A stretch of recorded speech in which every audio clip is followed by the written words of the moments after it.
Hello everyone and welcome back to JK alerts. So I hope videos तो आपको पसंद आ ही रही होंगी, ठीक है। बट प्लीज़ चैनल को सब्सक्राइब करना ना भूलें, पहले चैनल को सब्सक्राइब कर लें। जो भी लोग जो हैं वो नए जुड़े हैं इस चैनल के साथ। सो हम पढ़ क्या रहे हैं, हम कंपाउंड इंटरेस्ट पढ़ रहे हैं और कंपाउंड इंटरेस्ट की वो वाली टाइप पढ़ रहे हैं जिसमें हमें प्रिंसिपल निकालने के लिए बोला जाएगा, या तो कंपाउंड इंटरेस्ट निकालने के लिए बोला जाएगा, या तो अमाउंट निकालने के लिए बोला जाएगा।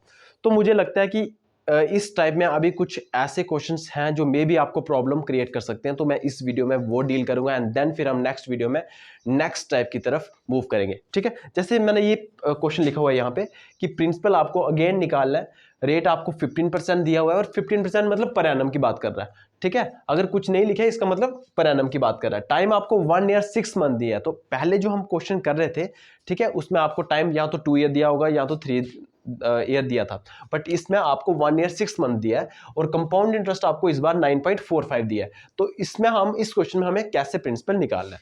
तो अगेन जो हम कल मेथड कर रहे थे उसमें मैंने क्या कहा था आपको कि जो भी आपको रेट गिवन होगा जैसे 15%, तो उसकी आपने क्या करनी है, फ्रैक्शन वैल्यू निकालनी है। और 15% की फ्रैक्शन वैल्यू कैसे निकालते हैं, 15 का 15 और परसेंट का हमें 100 डिवाइड करना होता है, ठीक है।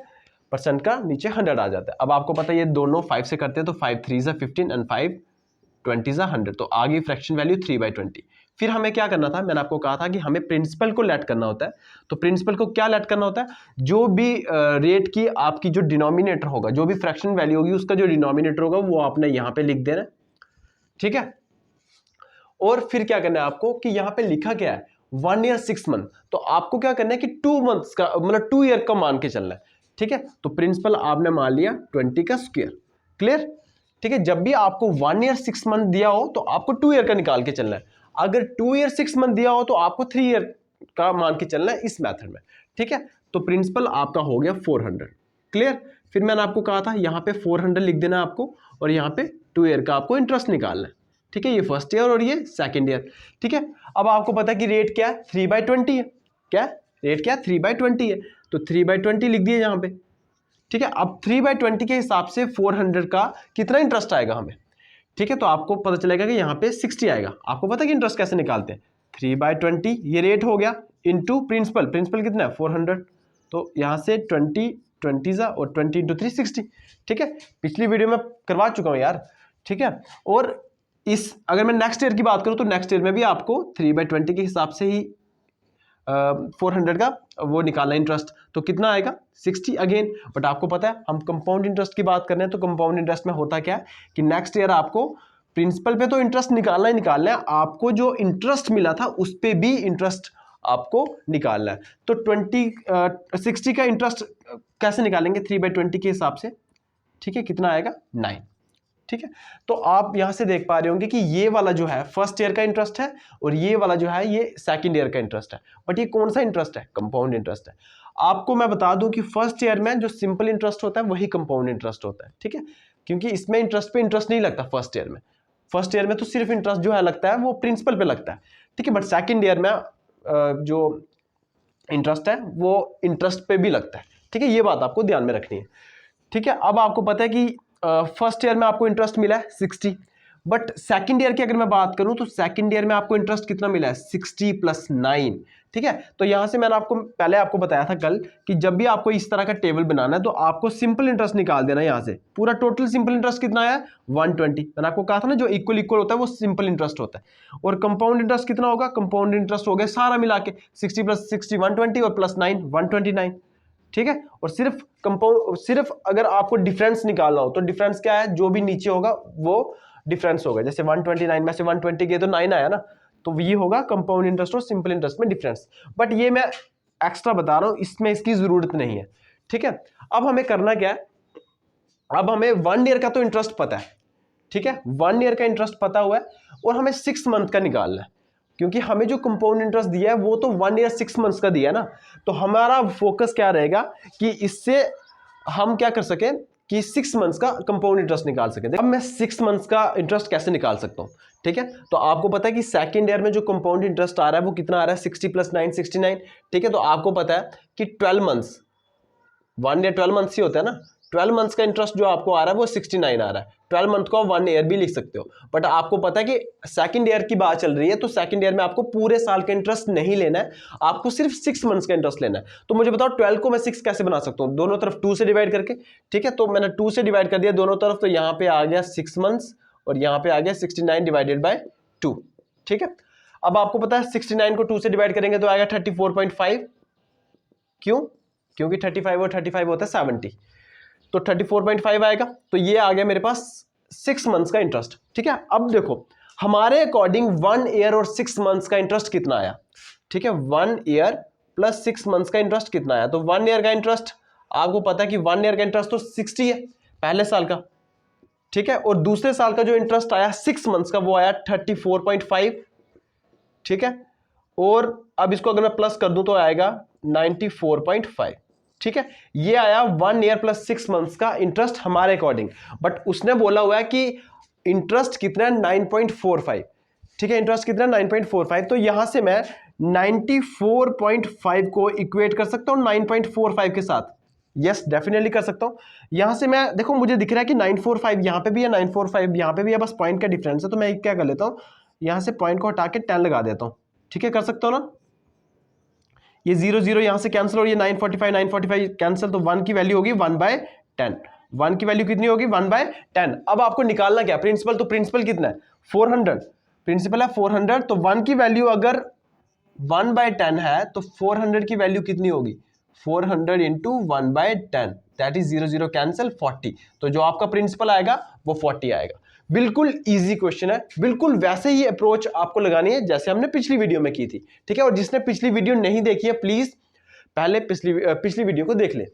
ठीक है, तो बस आपको ये याद रखना है कि जब भी आपको टाइम 1 ईयर 6 मंथ्स का दिया हो तो आपने 2 ईयर लेके चलना है, 2 ईयर का इंटरेस्ट निकालना है, और जो सेकंड वाला ईयर होगा उसमें फिर आपने क्या कर देना, 6 मंथ्स का निकाल देना, जैसे हमने अभी किया। अब नेक्स्ट क्वेश्चन करें। नेक्स्ट क्वेश्चन में क्या है कि प्रिंसिपल आपको गिवन है। ठीक है, पहला क्वेश्चन देखा है जहां पे प्रिंसिपल गिवन है, अभी तक जितने भी हमने किए।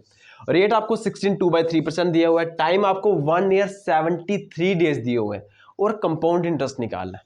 ठीक है, बिल्कुल वैसे ही करेंगे। अब देखो मैंने आपको क्या कहा कि रेट जो भी आपको दिया है उसकी आपने फ्रैक्शन वैल्यू निकालनी है, और 16 2/3% की फ्रैक्शन वैल्यू कितनी होती है? जैसे मैंने कल भी बताया था, 16 को 3 से मल्टीप्लाई करो, 48 + 2 50, 50/3% है ना, 50/3%। ये उनके लिए बता रहा हूं जिनको नहीं पता है। 50/3%, और परसेंट का आपको पता है फिर नीचे आ जाता है 100, और 51 52 दैट इज 1/6। क्लियर? तो सबसे पहले रेट का आपने फ्रैक्शन वैल्यू बना ली, फिर मैंने आपको क्या कहा था, आपको प्रिंसिपल लेट करना है। प्रिंसिपल लेट क्या करना है, जो भी फ्रैक्शन वैल्यू होगी उसका डिनोमिनेटर होगा उसको आपने लिख देना है। फिर टाइम की तरफ देखना है, टाइम कितना देखना है। तो 1 ईयर 73 डेज है, मतलब 1 ईयर से ज्यादा, तो आपको 2 ईयर लेके चलना है। तो 6 का स्क्वायर 2 ईयर होगा, तो मैंने आपको कहा था ऊपर स्क्वायर लिख देना है, तो आ गया 36। तो हमारे अकॉर्डिंग तो प्रिंसिपल आ गया 36, और फिर अब हमने क्या करना है, फर्स्ट ईयर और सेकेंड ईयर का इंटरेस्ट निकालना है। देखो रेट क्या है, 1/6 है, तो 1/6 के हिसाब से पहला जो इंटरेस्ट आएगा, फर्स्ट ईयर जो इंटरेस्ट आएगा वो कितना आएगा 6, और सेकंड ईयर भी इंटरेस्ट आएगा 6। बट कंपाउंड इंटरेस्ट के केस में प्रिंसिपल पे तो इंटरेस्ट आता ही आता है, सेकंड ईयर में इंटरेस्ट पे भी इंटरेस्ट लगेगा, तो वो कितना लगेगा 1/6 के हिसाब से 1। क्लियर? अब आप यहां से देख पाते हो, मैंने आपको कहा था जब भी आपका ये चार्ट बन जाए तो आपने यहां से सिंपल इंटरेस्ट निकाल लेना है। सिंपल इंटरेस्ट कितना आया 12, कंपाउंड इंटरेस्ट कितना आया 13। वैसे इसमें जरूरत तो नहीं है, बट मैं फिर भी आपको एक आदत डाल रहा हूं ताकि आप इस तरह का डाटा जो भी है वो लिख लें, ताकि जब भी जरूरत पड़े तो आप सॉल्व कर सकें। ठीक है, तो सिंपल इंटरेस्ट तो यहां से आ गया 12, और कंपाउंड इंटरेस्ट आ गया 13। देखो ये होता है सिंपल इंटरेस्ट, ठीक है, और ये सारा मिला के होता है कंपाउंड इंटरेस्ट। क्लियर? अब मुझे क्या करना है, 70, देखो 1 ईयर का तो इंटरेस्ट मुझे पता है, 1 ईयर का मुझे इंटरेस्ट पता है, मुझे पता क्या नहीं है 73 डेज का इंटरेस्ट, क्योंकि मुझे सेकंड ईयर के पूरे मतलब पूरे साल का तो इंटरेस्ट तो मुझे पता है, पूरे साल का इंटरेस्ट मुझे पता है। ठीक है, तो मुझे 73 डेज का निकालना है। बिल्कुल वैसे करेंगे जैसे पिछले क्वेश्चन में क्या किया हमने कि 1 ईयर का मुझे इंटरेस्ट पता था, मैंने 6 मंथ्स का निकाल दिया, बिल्कुल वैसे ही करूंगा। बट इस बार उन्होंने डेज दे दिया तो कोई प्रॉब्लम नहीं है। 1 ईयर में कितने डेज होते हैं 365, तो मैं ऐसा कह सकता हूं कि 365 डेज का जो इंटरेस्ट है वो कितना आ रहा है आपके पास 7, है ना। सेकंड ईयर में इंटरेस्ट कितना आ रहा है 6 + 1 7, ये सेकंड ईयर का इंटरेस्ट है, ये फर्स्ट ईयर का इंटरेस्ट है। ठीक है, अब एक दिन का इंटरेस्ट कितना होगा, तो आप 7 को 7 डिवाइडेड बाय 365। क्लियर। और अब निकालना कितना, 73 डेज का, तो 73 डेज का कितना होगा, यहां से निकाल लो, 7 डिवाइडेड बाय 365 इंटू 73। और आपको पता है 73 वन जा और 73 फाइव जा, ठीक है। तो आप सोच रहे होंगे कि मुझे कैसे पता चला, मुझे पता चला कि ये 3 और ये 5 है। 3 कितने सा 5, मतलब 3 के टेबल में कौन सा ऐसा डिजिट है जिसके एंड में 5 आता है, तो 3 5 आता है ना, तो मुझे लगा कि 73 को 5 से करना चाहिए, ठीक है। और आया कितना, 7/5, और 7/5 को अगर मैं काटूं तो 5 1 जा 5 और 5 4 जा 20, तो 1.4, मतलब 73 डेज में आपको इंटरेस्ट मिल रहा है 1.4। क्लियर। अब देखो उसने बोला हमारे अकॉर्डिंग, मतलब जो हम ये कर रहे हैं अभी, इसके अकॉर्डिंग 1 ईयर और 73 डेज का जो इंटरेस्ट आएगा वो कितना आएगा। देखो 1 ईयर का तो आया 6, 1 ईयर का आया 6 और 73 डेज का आ गया 1.4, तो टोटल कितना आया 7.4। कितना आया 7.4, ठीक है। और हमें निकालना है कंपाउंड इंटरेस्ट। देखो अब कैसे निकालें, ठीक है, बट हमें इस बार गिवन क्या रखा है, प्रिंसिपल गिवन दे रखा हुआ है, ठीक है। हमारे अकॉर्डिंग तो प्रिंसिपल कितना आया 36, ठीक है, 36 आया प्रिंसिपल, बट क्या 36 है प्रिंसिपल, नहीं, कितना है 18,000, ठीक है। तो आपको पता है 1 की वैल्यू निकालने के लिए मैं क्या करूंगा, 36 से डिवाइड कर दूंगा, और आपको पता है ये 1 जा ये 2 जा, ये हो गया 500, ठीक है। तो 1 की वैल्यू आई 500, कितनी आई 1 की वैल्यू आई 500। आपको पूछा क्या है, कंपाउंड इंटरेस्ट, आपके हिसाब से कंपाउंड इंटरेस्ट कितना है 7.4, तो 1 की वैल्यू अगर 500 है तो 7.4 की वैल्यू कितनी होगी, 7.4 को 500 से मल्टीप्लाई कर लो, ठीक है। कैसे मल्टीप्लाई करेंगे, नीचे 10 लगा दिया मैंने पॉइंट को हटा के, और आ गया 500, ये 0 0 हो गया कैंसिल। अब देखो 4 को अलग कर दो, मल्टीप्लाई कैसे करते हैं, 470 से 74 से 4 को अलग कर दो और 70 को अलग कर दो, तो 70 को 5 से मल्टीप्लाई करेंगे तो आएगा 350, और जो 4 अलग किया था 4 को 5 से करेंगे आएगा 20, तो आगे 370, 370, तो 3700 हमारे पास आया कंपाउंड इंटरेस्ट। एक और क्वेश्चन प्रैक्टिस करेंगे। प्रिंसिपल इस क्वेश्चन में आपको निकालने के लिए बोला गया है, टाइम आपको 3 ईयर दिया हुआ है, रेट आपको 16.2/3% दिया हुआ है, और गिवन क्या है, और कि थर्ड ईयर का जो कंपाउंड इंटरेस्ट है और जो सेकंड ईयर का कंपाउंड इंटरेस्ट है उसके बीच में डिफरेंस दिया 420, ठीक है। देखो इस तरह के क्वेश्चन इसी मेथड से होते हैं, दूसरे मेथड से नहीं हो सकते। क्लियर। तो सबसे पहले रेट की फ्रैक्शन वैल्यू, अब तो इतने क्वेश्चन कर चुके, तो अब मैं डायरेक्ट लिखने वाला हूं, 16.2/3% की फ्रैक्शन वैल्यू होगी 1/6। पिछले क्वेश्चन में आई थिंक 16.2/3% ही था, ठीक है, 1/6 हो गई।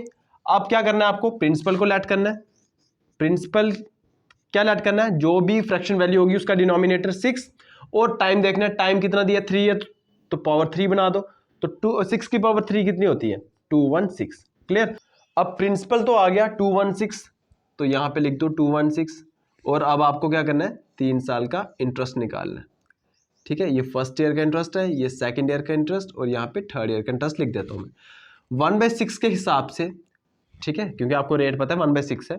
1/6 के हिसाब से फर्स्ट ईयर जो इंटरेस्ट आएगा वो आएगा 36, सेकंड ईयर भी 36 और थर्ड ईयर भी 36। बट कंपाउंड इंटरेस्ट के केस में जो फर्स्ट ईयर में इंटरेस्ट आता है उस पर भी इंटरेस्ट लगता है सेकंड ईयर में, तो वो कितना लगेगा 1/6 के हिसाब से 6 रुपीज। और आपको पता है फर्स्ट ईयर पे जो इंटरेस्ट आया था थर्ड ईयर पे भी उसमें इंटरेस्ट लगेगा, ठीक है, तो वो कितना आएगा 1/6 के हिसाब से 6। क्लियर। ठीक है, फर्स्ट ईयर में जो इंटरेस्ट आया उस पे इंटरेस्ट लगा सेकंड ईयर पे, सेकंड ईयर में और थर्ड ईयर में, ठीक है, तो मैंने निकाल दिया कितना कितना लगा। क्लियर। अब सेकंड ईयर की बात करते हैं, सेकंड ईयर में जो इंटरेस्ट आया था उस पर इंटरेस्ट लगेगा थर्ड ईयर में, ठीक है, 1/6 के हिसाब से, तो कितना आएगा 6। क्लियर। और आपको पता है कि जो सेकंड ईयर में इंटरेस्ट आया था फर्स्ट ईयर से, ठीक है, उस पे भी इंटरेस्ट लगेगा थर्ड ईयर पे, तो कितना आएगा 1/6 के हिसाब से 1। क्लियर। क्लियर हो गया। अब देखो मैंने आपको कहा था यहां से आप निकाल लो सिंपल इंटरेस्ट और कंपाउंड इंटरेस्ट, वैसे जरूरत नहीं है निकालने की, आपको किसकी जरूरत है कि थर्ड ईयर में जो कंपाउंड इंटरेस्ट आया था और जो सेकंड ईयर में कंपाउंड इंटरेस्ट आया था उसके डिफरेंस की जरूरत है। तो देखो ये आया थर्ड ईयर में इंटरेस्ट, ठीक है, अगर मैं थर्ड ईयर की बात करूं, थर्ड ईयर में जो कंपाउंड इंटरेस्ट आया वो कितना आया, देखो 6 + 1 + 6 मतलब 13, ठीक है, और सेकंड ईयर में जो कंपाउंड इंटरेस्ट आया वो कितना आया 6, सिर्फ 6 ही आया ना, ठीक है। तो अगर मैं इनका डिफरेंस देखूं, थर्ड ईयर वाले का कंपाउंड इंटरेस्ट जो है और सेकंड ईयर मैं जो कंपाउंड इंटरेस्ट है उसका डिफरेंस कितना हो गया 13 माइनस 6 कितना हो गया 7। ठीक है, अब आपको पता है कि 7 की वैल्यू आपको क्या गिवन देके रखी हुई है, 7 की वैल्यू आपको गिवन देके रखी हुई है 420। तो मैं यहां पे लिखूंगा 7 इक्वल टू 420 लिख सकता हूँ ना, 7 की वैल्यू 420 तो 1 की वैल्यू कितनी होगी 7 6 42 होता है, तो 1 की वैल्यू 60 होगी। अब उसने पूछा क्या प्रिंसिपल, तो 216 की वैल्यू निकाल दो, 216 को मल्टीप्लाई कर दो 60 के साथ। ठीक है, तो जो भी आंसर आएगा वो आपका प्रिंसिपल होगा। ठीक है, आंसर क्या आएगा 6 6 36 9 12960।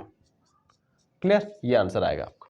अब दो क्वेश्चन आपको मैं प्रैक्टिस के लिए दे रहा हूँ। ठीक है, ये दो क्वेश्चन हैं, देख लीजिए इनको, और आपको डिसाइड करना है कि ये कौन से मेथड से करने हैं। मतलब जो अभी हम मेथड कर रहे हैं ज़रूरी नहीं है ये उसी मेथड से करने हैं, जो आपको लगेगा ठीक है कि कम से कम टाइम ले रहा है उसी मेथड से इनको आपने ट्राई करना है। ठीक है, वैसे तो हर एक मेथड से ट्राई करके देखना, इससे होगा क्या कि वो मेथड भी आपको अच्छे से दिमाग में आ जाएंगे। ठीक है, सो इस वीडियो में इतना ही, मिलते हैं नेक्स्ट वीडियो में। थैंक यू, और प्लीज़ चैनल को सब्सक्राइब जरूर करें।